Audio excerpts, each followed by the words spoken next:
अस्सलाम वालेकुम दोस्तों, कैसे हैं आप सब। उम्मीद करती हूँ खैर और आफियत से होंगे। आज का हमारा जो टॉपिक है वो है कॉन्सेप्ट ऑफ मोल, यानी मोल क्या होता है। कि मोल की डेफिनेशन सबसे पहले हम लोग रीड कर लेते हैं कि the amount of substance which contain Avogadro numbers, कि वो अमाउंट ऑफ सब्सटेंस जिसमें क्या हो, एवोगाड्रो नंबर मौजूद हो, क्या कहलाता है, वो मोल कहलाता है। ठीक है, यानी कि वो अमाउंट ऑफ सब्सटेंस जिसमें क्या हो, एवोगाड्रो नंबर हो, which contain Avogadro number. Avogadro number क्या है, 6.023 मल्टीप्लाई 10⁻23 पार्टिकल्स। अब इस कॉन्सेप्ट को और इसकी डेफिनेशन को समझने के लिए सबसे पहले मैं आपको एक एग्जांपल दे देती हूँ। हम अपनी डेली लाइफ में डिफरेंट क्वांटिटीज को ना मुख्तलिफ किस्म से काउंट करते हैं। ठीक है ना, डिफरेंट क्वांटिटीज से हम डील करते हैं, उनको मुख्तलिफ किस्म से हम लोग जो है उनको काउंट करने का एक अलग तरीका है। ठीक है ना, जिस तरह अगर मैं बात करती हूँ, मेरे पास शूज हैं, ठीक है ना। अब जैसे शूज है ना, शूज तो कभी भी मैं ये नहीं कहूंगी कि एक जूता, मैं हमेशा यही कहूंगी कि अ पेयर ऑफ शूज। ठीक है ना, मैं हमेशा यही कहूंगी पेयर ऑफ शूज। ठीक है ना, यानी कि जूता हमेशा किस में एग्जिस्ट करता है, जूता हमेशा किस में एग्जिस्ट करता है, पेयर्स में एग्जिस्ट करता है। ठीक है, इसी तरह अगर मेरे पास बात आती है एक्स की, और मेरे पास 12 एक्स है, कितने एक्स है, 12 एक्स है। ठीक है, 12 अंडे हैं। ठीक है, मेरे पास 12 अंडे हैं, तो 12 अंडों को ना हमेशा ना मैं क्या कहूंगी कि मेरे पास जो 12 अंडे हैं, इनको मैं क्या कहूंगी कि मेरे पास कितने एग्स हैं, 1 डजन एग हैं। कितने एग्स हैं, 1 डजन एग हैं। ठीक है ना, यानी मैं जो एग्स हैं उनको 12 कहने के बजाय किस में रिप्रेजेंट कर दूंगी, डजन्स में रिप्रेजेंट कर दूंगी। यानी मेरे पास क्या है, 12 अंडे हैं, यानी कि 1 डजन अंडे हैं। ठीक है ना, इसी तरह अगर मैं कहती हूँ मेरे पास जो है 12 बनानास हैं, ठीक है, मेरे पास कितने बनानास हैं, मेरे पास फॉर एग्जांपल 12 बनानास है, तो इसके लिए भी मैं क्या कहूंगी, मेरे पास कितने बनानास हैं, मेरे पास 1 डजन बनानास हैं। मेरे पास कितने बनानास हैं, मेरे पास 1 डजन बनानास है। इसी तरह अगर मैं बात करती हूँ किसी और चीज़ की, लाइक अगर मैं बात करती हूँ, मेरे पास जो है पेंसिल्स हैं, और मेरे पास 144 पेंसिल्स हैं। कितने पेंसिल्स हैं, 144 पेंसिल्स हैं। ठीक है, तो 144 पेंसिल्स को मैं किस में रिप्रेजेंट करूँगी कि मेरे पास कितनी पेंसिल्स हैं, मेरे पास तकरीबन तकरीबन कितनी पेंसिल्स हैं, 1 ग्रास पेंसिल्स हैं। कितनी पेंसिल्स हैं, 1 ग्रास पेंसिल्स हैं। ठीक है, 144 आर्टिकल जो है उसको मैंने किससे डिनोट किया, मैंने 1 ग्रास से। ठीक है, यानी 144 जो है उसको मैंने किससे डिनोट कर दिया, 1 ग्रास से रिप्रेजेंट कर दिया। इस तरह जो 12 था उसके लिए मैंने क्या टर्म यूज की, डजन्स की। इस तरह यहाँ भी 12 के लिए क्या कि डजन्स की। इस तरह अगर मेरे पास 2 जूते हैं तो उनके लिए मैंने कितनी क्या यूज किया, पेयर्स यूज किया। ठीक है, पेयर यूज किया, सही ना, उनके लिए क्या किया, पेयर्स ऑफ शूज यूज किया, पेयर्स ऑफ शूज। ठीक है ना, इसी तरह जो मेरे पास 500 पेजेस अगर हैं, 500 पेजेस, तो उनके लिए मैं क्या यूज करती हूँ, 1 रीम। ठीक है, उनके लिए मैं क्या यूज करती हूँ, 1 रीम। 1 रीम जो है यूज करती हूँ। ठीक है, अब चीजें हैं ना, उनको या तो हम उनकी मास की बेस पे मतलब देखते हैं, या फिर उनकी क्वांटिटी यानी उनके नंबर के बेस पे देखते हैं। या तो मास के बेस पे, जैसे मैं किलोग्राम में चीज़ों को जो है मेजर करती हूँ, ग्राम में मेजर करती हूँ, मीटर में फासला देख लेती हूँ, या किलोमीटर में देखती हूँ, या मिलीमीटर में देखती हूँ। ठीक है ना, इसी तरह नैनोमीटर भी है। तो इस तरह मतलब मुख्तलिफ किस्म की मेरे पास क्या है, यूनिट्स है मेरे पास हर चीज़ को मेजर करने के लिए। ठीक है, हर चीज़ को मेजर करने के लिए, हर चीज़ की पैमाइश के लिए मेरे पास क्या है, मुख्तलिफ किस्म का क्या है, यूनिट है। क्या है, मुख्तलिफ किस्म का यूनिट है। सही है ना, यहाँ तक क्लियर हो गया। जिस तरह मैंने कहा कि शूज को पेयर्स में हम लोग डिनोट करते हैं, एक्स जो है उसको डजन्स में करते हैं। इधर भी बनानास की एग्जांपल दी तो उसकी भी मैंने डजन्स बोला। ठीक है, इस तरह 144 के लिए मैंने ग्रास की टर्म यूज की, कि जहाँ भी यानी 144 इरेजर्स हो, 144 शार्पनर्स हो, 144 पेंसिल्स हो, तो उसको मैं 1 ग्रास के इक्वल कर सकती हूँ। इस तरह मेरे पास 500 पेजेस की बात की तो उसके लिए भी रीम का मैंने टर्म या आर्टिकल यूज किया। ठीक है ना, इस तरह kilogram, gram, metre, kilometre, millimetre, nanometre etcetera बहुत सारे हमारे पास क्या है, मुख्तलिफ चीज़ों को मेजर करने के लिए मुख्तलिफ यूनिट्स हमारे पास मौजूद हैं। ठीक है ना, इस तरह देखिए हमने ये देखा कि हमारे पास बहुत सारी चीज़ें हैं।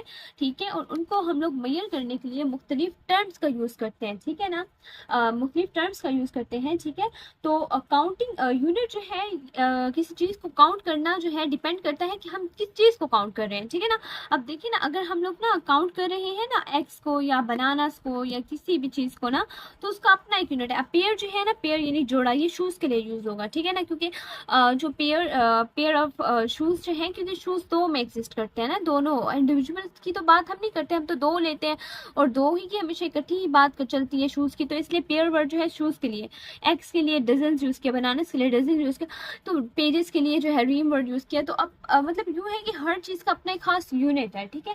तो ये डिपेंड करता है कि हम किस चीज़ को काउंट कर रहे हैं, ठीक है ना। तो केमिस्ट ने जब हमारे पास काउंटिंग की, केमिस्ट ने जब काउंट करना स्टार्ट किया, ठीक है, केमिस्ट ने जब काउंटिंग की, किसकी काउंटिंग की, केमिस्ट ने जब काउंटिंग स्टार्ट की एटम्स की, मॉलिक्यूल्स की, आयंस की, ठीक है ना, तो उनको भी कोई ना कोई यूनिट चाहिए होगा, ठीक है ना। जिस तरह मैं कह रही हूँ कि केमिस्ट है, उन्होंने काउंटिंग स्टार्ट की, ठीक है ना, केमिस्ट है, उन्होंने काउंटिंग स्टार्ट की कि किसकी काउंटिंग स्टार्ट की, एटम्स की काउंटिंग स्टार्ट की, आयंस की, ठीक है ना, मॉलिक्यूल्स भी हो सकते हैं, ठीक है ना, मॉलिक्यूल्स भी हो सकते हैं। तो इनकी जब काउंटिंग स्टार्ट की, ठीक है ना, इनकी काउंटिंग स्टार्ट की, तो इनकी काउंटिंग के लिए भी उनको कोई ना कोई यूनिट चाहिए होगा, ठीक है ना। अब उनकी इनकी काउंटिंग के लिए कैसे यूनिट चाहिए, फॉर एग्जांपल सपोज करें, मैं आपको एक बहुत ही सिंपल से एग्जांपल देती हूँ कि मेरे पास जो है ना एक सैंपल पड़ा है, ठीक है ना, मेरे पास क्या है, मैं आपको एग्जाम्पल दे रही हूँ, ठीक है ना, मैं आपको एग्जाम्पल दे रही हूँ कि मेरे पास क्या है, एक सैंपल पड़ा है, ठीक है। अब ये सैंपल जो है कार्बन का सैंपल है, किसका सैंपल है, कार्बन का सैंपल है, ठीक है ना, ये सैंपल जो है वो कार्बन का है, ठीक है। अब आपसे कोई पूछता है कि इस कार्बन के अंदर जो है कितने हमारे पास एटम्स मौजूद हैं, ठीक है, इस कार्बन के अंदर कितने एटम्स मौजूद हैं, ठीक है, ये मेरे पास क्या है, कार्बन का एलिमेंट है, ठीक है, कार्बन का एलिमेंट पड़ा है, और कोई मुझसे पूछता है कि इस कार्बन के अंदर कितने एटम्स मौजूद हैं, ठीक है ना। इधर ही दूसरी जगह कार्बन का एटम पड़ा, कोई मुझसे पूछता है कि इनके एटम्स की तादाद बताएं हम उनको, ठीक है। इस तरह मेरे पास एक जग पड़ा है, या जग पड़ा है, या कोई भी ग्लास पड़ा है, और उसके अंदर क्या है, वाटर मौजूद है, सही है ना। और कोई मुझसे पूछता है कि इसके अंदर कितने वाटर मॉलिक्यूल्स हैं, ठीक है, कोई मुझसे पूछता है कि इसके अंदर कितने वाटर मॉलिक्यूल्स हैं, कोई मुझसे वाटर मॉलिक्यूल्स का पूछ रहा है कि इसके अंदर कितने मॉलिक्यूल्स हैं, मुझे बताओ। जैसे मैं ठहरी और मुझे कोई कहता है कि मुझे इस जग के अंदर जितने भी वाटर मॉलिक्यूल्स हैं उनकी क्वांटिटी बताओ कि इसके अंदर कितने पानी के मॉलिक्यूल्स होंगे, तो ऑब्वियसली मैं तो परेशान हो जाऊंगी कि मैं कैसे काउंट करके दे सकती हूँ कि इस जग के अंदर कितने वाटर मॉलिक्यूल्स हैं, ठीक है। इसी तरह मेरे पास कोई भी डिश पड़ी है और इस डिश के अंदर जो है मेरे पास NaCl पड़ा है, और कोई मुझसे कहता है कि इसके अंदर कितने फार्मूला यूनिट्स मौजूद हैं, ठीक है, इसके अंदर कितने फार्मूला यूनिट्स मौजूद है, तो मैं कंफ्यूज हो जाऊंगी, क्योंकि मुझे क्या पता कि इसके अंदर कितने NaCl के फार्मूला यूनिट मौजूद है। जिस तरह फॉर एग्जाम्पल ये पूरी डिश जो है वो भरी हुई है, और कोई मुझे कहता है कि मुझे इसके अंदर जितने भी NaCl पड़े हैं वो सारे के सारे काउंट करके दो, तो मेरे लिए ये चीज़ कितनी ज़्यादा टफ हो जाएगी कि मैं इन सबको कैसे काउंट कर सकती हूँ, सही है ना। तो अब मतलब एटम्स को, मॉलिक्यूल्स को, आयंस को, इनको भी तो काउंट करने का कोई ना कोई यूनिट होना चाहिए, ठीक है ना। जिस तरह इनके यूनिट्स हैं, ठीक है ना, मतलब हर चीज़ का अपना एक खास यूनिट है, हर चीज़ को मेजर करने के लिए अपना एक आर्टिकल मौजूद है, ठीक है। उसी तरह मेरे पास इन एटम्स को, इन मॉलिक्यूल्स को, इन फार्मूला यूनिट्स को मेजर करने के लिए कोई ना कोई तो यूनिट होना ही चाहिए, ठीक है ना, जिनसे हम इन चीज़ों को मेजर कर सके, ठीक है ना। तो केमिस्ट के पास ऐसे सब्सटेंसेस आए जिनके अंदर बहुत ज़्यादा पार्टिकल्स थे, ठीक है ना, मतलब chemist deal with the substances which are composed of large number of particle, so it is not possible for chemist to count this particle, ठीक है ना। तो उनके पास ये पॉसिबल ही नहीं था कि वो इनका पार्टिकल्स को क्या कर सके, काउंट कर सके। उनके लिए ये चीज़ जो है बहुत ही एक नामुमकिन सी लग रही थी कि हम इतने ज़्यादा एटम्स या पार्टिकल्स या मॉलिक्यूल्स, मतलब पार्टिकल्स में एटम्स भी आ जाते हैं, आयंस भी आ जाते हैं, और मॉलिक्यूल्स भी आ जाते हैं, तो एटम, मॉलिक्यूल, फार्मूला यूनिट्स, इन सबको हम लोग कैसे काउंट कर सकते हैं। तो ये उनके लिए एक सवाल या निशान खड़ा कर रहा था ये क्वेश्चन के लिए, ठीक है ना। तो हमारे पास एक साइंटिस्ट थे, ठीक है, जिनका नेम था जो कि इटालियन साइंटिस्ट थे। हमारे पास एक साइंटिस्ट आए, उन्होंने कदम रखा मैदान में, ठीक है, इटालियन साइंटिस्ट थे, ठीक है, और उनका नाम क्या है, ऑब्वियसली आपने उनका नाम सुना हुआ होगा, या हो सकता है ना भी सुना हो। उनका नाम था अमीडो एवोगाडो। उनका नाम क्या था, अमीडो एवोगाडो नाम था उनका, ठीक है, उनका नाम था अमीडो एवोगाडो, ठीक है, अमीडो एवोगाडो। इटालियन साइंटिस्ट आए अमीडो एवोगाडो, उन्होंने क्या किया, एक नंबर इंट्रोड्यूस करवाया। क्या करवाया, इंट्रोड्यूस्ड, एक नंबर इंट्रोड्यूस करवाया, ठीक है। एक साइंटिस्ट मैदान में आए और उस साइंटिस्ट ने एक नंबर इंट्रोड्यूस करवाया, और वो नंबर क्या था, वो नंबर हमारे पास था 6.023 मल्टीप्लाई बाय 10 की पावर 23, ये नंबर जो है इंट्रोड्यूस करवाया। और ये नंबर किसने इंट्रोड्यूस करवाया? ये नंबर इंट्रोड्यूस करवाया अमीडो एवोगाड्रो ने, ठीक है। एवोगाड्रो नंबर जो है क्या है? Avogadro number is defined as the number of particles, particles atoms भी हो सकते हैं, पार्टिकल्स मॉलिक्यूल्स भी हो सकते हैं, पार्टिकल्स आयंस भी हो सकते हैं, ठीक है, in 1 mole of any substance and its numerical equal to 6.023 multiply 10⁻23। तो एवोगाड्रो नंबर की मैंने डेफिनेशन लिखी है कि Avogadro number is defined as the number of particles, कि वो पार्टिकल्स में अब एटम्स भी हो सकते हैं, मॉलिक्यूल्स भी हो सकते हैं, आयंस भी हो सकते हैं, जो किस में मौजूद हो, किसी भी 1 मोल ऑफ सब्सटेंस में मौजूद हो, ठीक है, वो उसकी वैल्यू क्या हो? 6.023 मल्टीप्लाई 10⁻23 वैल्यू हो, ठीक है। यानी वो नंबर जो किसी भी एटम भी हो सकता है, मॉलिक्यूल भी हो सकता है, आयंस भी हो सकते हैं, 1 मोल ऑफ एनी सब्सटेंस में मौजूद हो, वो क्या है? कहलाता है एवोगाड्रो नंबर कहलाता है, जो किसी भी 1 मोल ऑफ सब्सटेंस में मौजूद हो, ठीक है। अब इसका हम लोग डिटेल कॉन्सेप्ट देखते हैं इंशाल्लाह, फिर हम आ जाएंगे मेन डेफिनेशन की तरफ। कि हमने जो ऊपर डेफिनेशन पढ़ी है, हमने ऊपर डेफिनेशन क्या पढ़ी है? हमने ऊपर डेफिनेशन पढ़ी है कि मोल वो होता है जिसमें एवोगाड्रो नंबर होता है।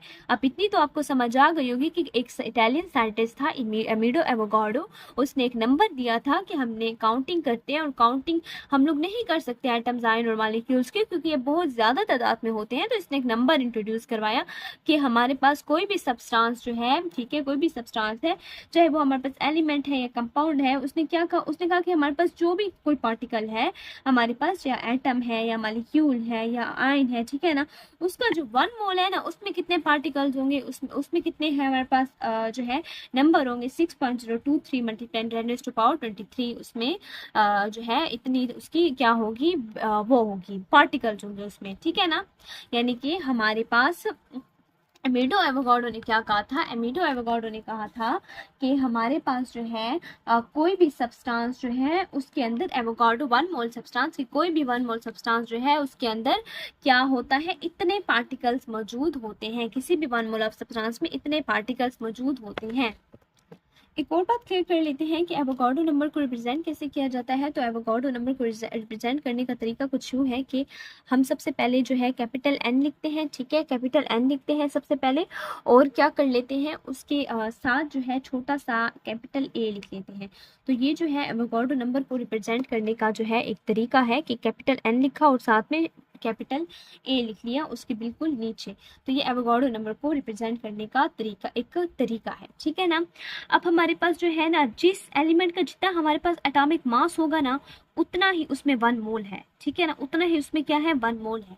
जैसे मेरे पास जो कार्बन की एग्जांपल दे दूं मैं आपको सबसे पहले, जिस तरह मेरे पास कार्बन है, ठीक है, अब कार्बन है ना, अब कार्बन जो है ना, उसमें मेरे पास क्या है? कार्बन का एटॉमिक मास कितना है? 12 AMU। कितना है?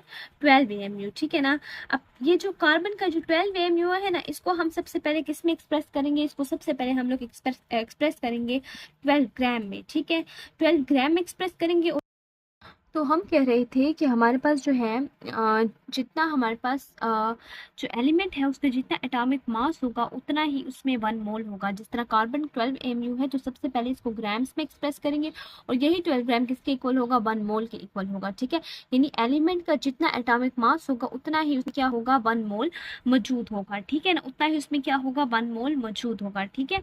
अब इसी तरह ये तो हमने बात कर ली है, ठीक है ना, कार्बन की ना, कि हमारे पास जो है जिस तरह कार्बन है ना, 12 ग्राम ऑफ कार्बन, ठीक है, 12 ग्राम ऑफ कार्बन, ठीक है, 12 ग्राम ऑफ कार्बन है, उसमें हमने क्या कहा है कि उसका जितना एटॉमिक मास है उतना ही उसमें क्या है? 1 मोल है, यानी 1 मोल है ये।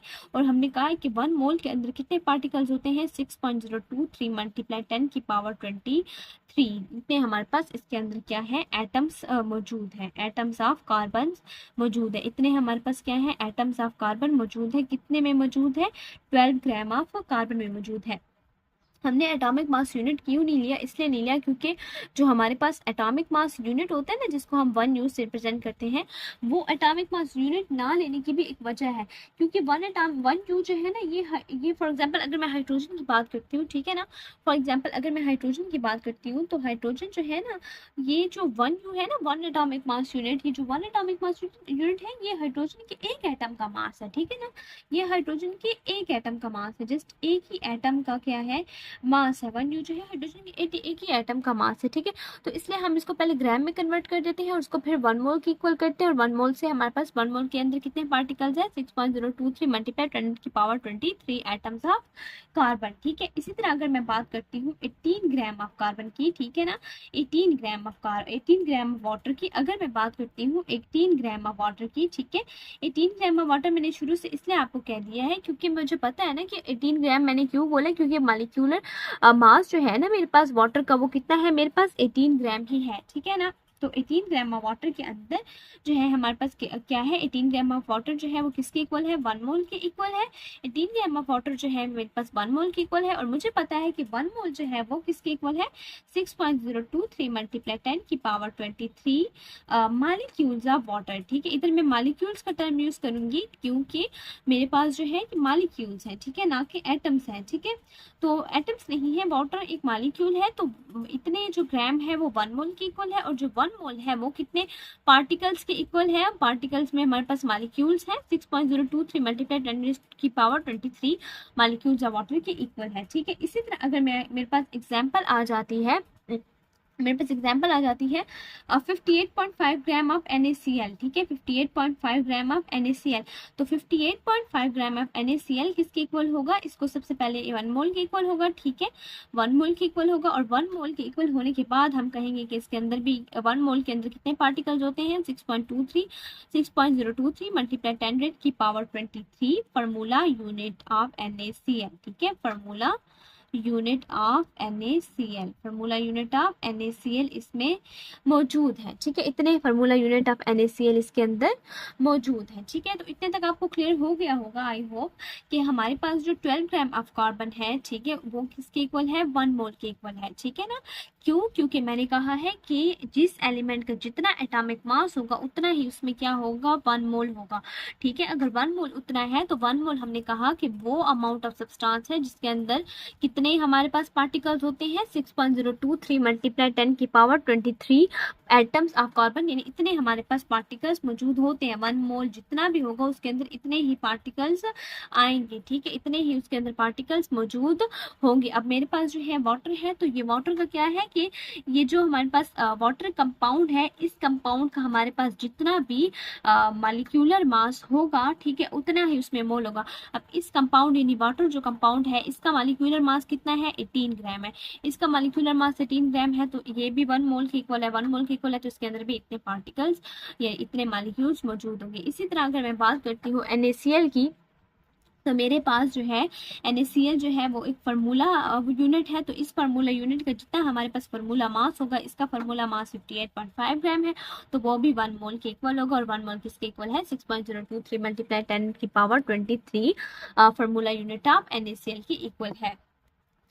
तो यानी कि अगर मैं बात करती हूँ और मैं आपके सामने लिखती हूँ 1 मोल ऑफ ऑक्सीजन, ठीक है, मैं आपके सामने क्या लिखती हूँ, 1 मोल ऑफ ऑक्सीजन, ठीक है ना, ठीक है, 1 मोल ऑफ ऑक्सीजन लिखती हूँ और आगे जो है खाली ब्लैंक छोड़ देती हूँ। तो 1 मोल ऑफ ऑक्सीजन के अंदर कितने पार्टिकल्स होंगे, तो ऑब्वियसली आपने बिल्कुल फुल बिना कंफ्यूज होके बताना है कि 1 मोल ऑफ ऑक्सीजन के अंदर जो है कितने पार्टिकल्स होंगे। आपने बिना कंफ्यूज होके बताना है कि 1 मोल ऑफ ऑक्सीजन के अंदर 6.023 मल्टीप्लाई 10 की पावर 23 पार्टिकल्स जो हैं एटम्स मौजूद हैं, ठीक है। अगर मैं आपसे पूछूं कि 1 मोल ऑफ ऑक्सीजन में कितने हमारे पास एटम्स मौजूद हैं, तो आपने बिना कंफ्यूज होके बताना है कि 1 मोल ऑफ ऑक्सीजन के अंदर 6.023 मल्टीप्लाई 10 की पावर 23 एटम्स ऑफ ऑक्सीजन मौजूद है, एटम्स ऑफ ऑक्सीजन मौजूद है, ठीक है, एटम ऑफ ऑक्सीजन मौजूद है, ठीक है ना। इसी तरह अगर मैं आपसे किसी और एटम का पूछती हूँ, ठीक है, किसी और एलिमेंट का पूछती हूँ, जिस तरह मैं आपसे पूछती हूँ कि 1 मोल ऑफ हाइड्रोजन जो है, 1 मोल ऑफ हाइड्रोजन जो है उसके अंदर मेरे पास कितने एटम्स जो है मौजूद है, तो आपने बिना कंफ्यूज होकर बताना है। इस ब्लैंक में आपने यही लिखना है कि 6.023 मल्टीप्लाई 10 की पावर 23 एटम्स ऑफ हाइड्रोजन, ठीक है, कितने एटम्स ऑफ हाइड्रोजन, 6.023 मल्टीप्लाई 10 की पावर 23 एटम्स ऑफ हाइड्रोजन जो है वो क्या है, मौजूद है, किसके अंदर मौजूद है, 1 मोल ऑफ हाइड्रोजन, कितने और किस के अंदर, 1 मोल ऑफ ऑक्सीजन के अंदर, ठीक है ना। जहाँ भी 1 मोल का टर्म आएगा, जहाँ भी हमारे पास 1 मोल का टर्म आएगा तो वहाँ आपने समझ जाना है कि हमारे पास जो बात हो रही है वो असल में हो रही है कितने पार्टिकल्स की, 6.023 मल्टीप्लाई 10 की पावर 23 पार्टिकल्स की बात हो रही है। ठीक है ना।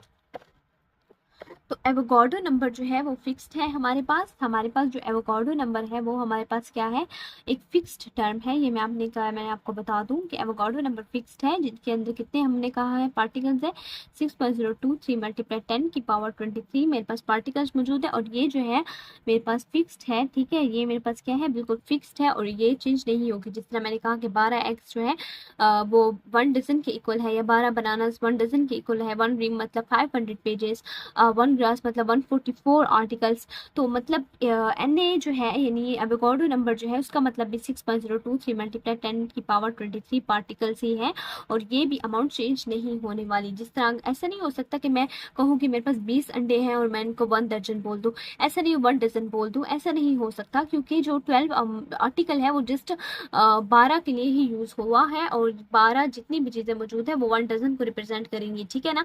इस तरह जो हमारे पास 1 मोल है वो भी किसको रिप्रेजेंट करता है, उसके अंदर भी हमारे पास कितने पार्टिकल होते हैं, 6.023 मल्टीप्लाई 10 की पावर 23 पार्टिकल्स। तो इसमें हम क्या करते हैं, किसी भी एटम के मास को, एटम के मास से मुराद क्या है मेरे पास, एटॉमिक मास। ठीक है, किसी भी एटम के मास को, एटॉमिक मास को, ठीक है ना, या किसी भी फार्मूला यूनिट के मास को यानी फार्मूला मास को, ठीक है ना, किसी भी फार्मूला यूनिट के मास को यानी फार्मूला मास को, ठीक है, मैं फार्मूला मास लिख लेती हूँ। या किसी भी हमारे पास मालिक्यूल है, ठीक है ना, कोई भी मेरे पास मालिक्यूल है, उस मालिक्यूल के मास को यानी मालिक्यूलर मास को हम लोग किस में एक्सप्रेस, किस से रिलेट करते हैं, हम इन सब को रिलेट करते हैं मोल के साथ। हम इन सब को किससे रिलेट करते हैं, हम इन सब को रिलेट करते हैं मोल के साथ। ठीक है ना। यानी मास ऑफ सब्सटेंसेस जो है उसको एटॉमिक मास, मॉलिक्यूलर मास और फार्मूला मास में हम लोग क्या करते हैं, जो है एटॉमिक मास में भी हो सकता है हमारे पास, फार्मूला मास में भी हो सकता है, किसी भी मास ऑफ सब्सटेंस जो है वो किसी भी फॉर्म में हो सकता है। ठीक है ना। और जो मोल का कंसेप्ट है वो काफ़ी डीप कंसेप्ट है और काफ़ी ज़्यादा जो है एक अच्छा कंसेप्ट है, जिससे जो है काफ़ी ज़्यादा हमारे पास जो है वो थी पेचीदगियाँ जो थी वो दूर हुई। तो यहाँ मैंने एक सिंपल सा चार्ट बना दिया है ताकि मैं आपको एक इसका जो कॉन्सेप्ट है वो अच्छे से समझा सकूँ। तो सबसे पहले मैंने क्या किया है, मैंने एटॉमिक मास लिखा है कार्बन का कि एटॉमिक मास ऑफ कार्बन कितना है, 12 है। ठीक है। और फिर उसको मैंने किस में एक्सप्रेस्ड किया है, फिर मैंने उसको एक्सप्रेस्ड किया है ग्राम्स में। ठीक है। उसको मैंने ग्राम्स में एक्सप्रेस किया। ठीक है। तो मैंने इसको ग्राम्स में एक्सप्रेस किया और फिर मुझे पता है कि जो एटॉमिक मास है कार्बन का वो 12 है। तो मैंने कहा था कि जो भी एलिमेंट है उसके एटॉमिक मास को हम लोग जो है ग्राम्स में एक्सप्रेस करेंगे। ठीक है ना। उसकी जो एटॉमिक मास है उसको हम किस में एक्सप्रेस करेंगे, पहले एटॉमिक मास यूनिट को उसको ग्राम्स में एक्सप्रेस करेंगे। तो मैंने इसको ग्राम्स में एक्सप्रेस किया। तो ग्राम्स में एक्सप्रेस करने के बाद मैंने ये भी कहा था कि हमारे पास जो भी एलिमेंट होगा उसका जो भी एटॉमिक मास होगा वो 1 मोल के इक्वल होगा। तो इसका एटॉमिक मास 12 ग्राम है, उसको ग्राम्स में एक्सप्रेस करने के बाद उसको मैंने 1 मोल के इक्वल कर दिया। यानी 1 मोल से मुराद है कि इसके अंदर 6.023 मल्टीप्लाई 10 की पावर 23 पार्टिकल्स में जो एटम्स, पार्टिकल्स में एटम्स भी हो सकते हैं, मालिक्यूल्स भी होते हैं, आयंस की बात भी मैं कर सकती हूँ। तो इसमें 6.023 मल्टीप्लाई 10 की पावर 23 एटम्स मौजूद हैं। इस तरह मालिक्यूलर मास जो है वाटर का वो कितना है, 18 है। इसको मैंने ग्राम्स में एक्सप्रेस किया। ग्राम्स में एक्सप्रेस करने के बाद मैंने इसको किसके इक्वल कर दिया, मैंने कहा था ना कि मालिक्यूलर मास जो होगा, ठीक है ना, किसी भी कंपाउंड का जो मालिक्यूलर मास होता है, ठीक है ना, उतना ही उसमें क्या होगा, 1 मोल होगा। यानी 18 ग्राम किसके इक्वल है, 1 मोल ऑफ वाटर के इक्वल आ जाएगा। इस तरह molecular mass of H2SO4 sulphuric acid 98 है। इसको मैंने ग्राम्स में एक्सप्रेस किया। इसको सबसे पहले ग्राम्स में एक्सप्रेस करना है और वो किसके इक्वल होगा, वो भी 1 मोल ऑफ सल्फ्यूरिक एसिड के इक्वल होगा। इस तरह फार्मूला मास ऑफ NaCl जो है 58.5 है। इसको ग्राम्स में एक्सप्रेस किया तो 58.5 ग्राम्स। तो ये जो हमारे पास है इसका जो फार्मूला मास है, मैंने ये भी बोला कि हमारे पास अगर कोई भी फार्मूला यूनिट है तो उसका जो फार्मूला मास जितना है उतना ही उसमें क्या होगा, 1 मोल होगा। तो इसका फार्मूला मास 58.5 है और इसमें 1 मोल भी तो इसमें 1 मोल भी इसके फार्मूला मास जो है, इसका फार्मूला मास जो है वो किसके इक्वल होगा, 1 मोल के इक्वल होगा। ठीक है ना। तो ये था कंसेप्ट, मैंने यही पॉइंट जो है बार बार रिपीट किया है कि जितना हमारे पास मॉलिक्यूलर मास होगा वो मॉलिक्यूलर मास जो है हमारे पास किसके इक्वल होगा, उसके 1 मोल के इक्वल होगा। फार्मूला मास में भी यही हुआ कि उसका जो फार्मूला मास है वो किसके इक्वल आया, 1 मोल के इक्वल आया, ठीक है ना। तो ये कॉन्सेप्ट है हमारे पास 1 मोल का, और 1 मोल के अंदर कितने पार्टिकल्स मौजूद है, 6.023 मल्टीप्लाई 10 की पावर 23। एक और डेफिनेशन आपकी जो है बुक में लिखी हुई है वो भी मैंने सोचा लिख लूँ, आप लोग को बता दूँ। सिंपल सी डेफिनेशन है कि mole can be defined as atomic mass और मॉलिक्यूलर मास और formula mass of substance expressed in grams. देखिए एटॉमिक मास था, मॉलिक्यूलर मास था, फार्मूला मास था, इन सब को मैंने किस में एक्सप्रेस किया, ग्राम्स में एक्सप्रेस किया, ठीक है। इन सब को ग्राम्स में एक्सप्रेस करने को भी हम लोग क्या कह सकते हैं, क्या कह सकते हैं, हम इनको मोल कह सकते हैं, ठीक है ना, मोल कह सकते हैं, क्योंकि यही जो ग्राम्स हैं, जैसे 12 ग्राम था यही 1 मोल के इक्वल है, यही 18 ग्राम जो है यही भी 1 मोल के इक्वल है, क्योंकि मैंने कहा कि जितना एटॉमिक मास होगा या जितना मॉलिक्यूलर मास होगा या जितना फार्मूला मास होगा वही उसका 1 मोल ही कहलाएगा, ठीक है ना। तो हम लोग कह सकते हैं कि mole can also be defined as, ठीक है, मोल की एक और डेफिनेशन हम लोग लिख लेते हैं कि मोल जो है उसको हम डिफाइन कैसे कर सकते हैं कि mole can also be defined as, can be defined as the atomic mass or molecular mass, ठीक है, molecular mass भी हो सकता है, और formula mass of substance, ठीक है, formula mass of substance, ठीक है, expressed in grams, जब हम इसको ग्राम्स में एक्सप्रेस करते हैं, ठीक है, ग्राम्स में एक्सप्रेस करते हैं, expressed in grams is called mole. इसको क्या कहते हैं, इसको मोल कहते हैं, ठीक है, इसको क्या कहते हैं हम लोग, इसको मोल कहते हैं, सही है ना। और मोल को रिप्रेजेंट कैसे किया जाता है, मोल को रिप्रेजेंट किया जाता है MOL से। मोल को कैसे रिप्रेजेंट किया जाता है, MOL से, ठीक है। और ये लिंक देता है मास ऑफ सब्सटेंस के दरमियान और नंबर ऑफ पार्टिकल के दरमियान। किसके दरमियान लिंकेज का काम करता है, मोल जो है वो किसके दरमियान लिंकेज का काम करता है, मास ऑफ सब्सटेंस, ठीक है, मास ऑफ सब्सटेंस और नंबर ऑफ पार्टिकल्स और मास ऑफ सब्सटेंस के दरमियान किसका काम करता है, एक समझे एक लिंक है मास ऑफ सब्सटेंस और नंबर ऑफ पार्टिकल्स के दरमियान।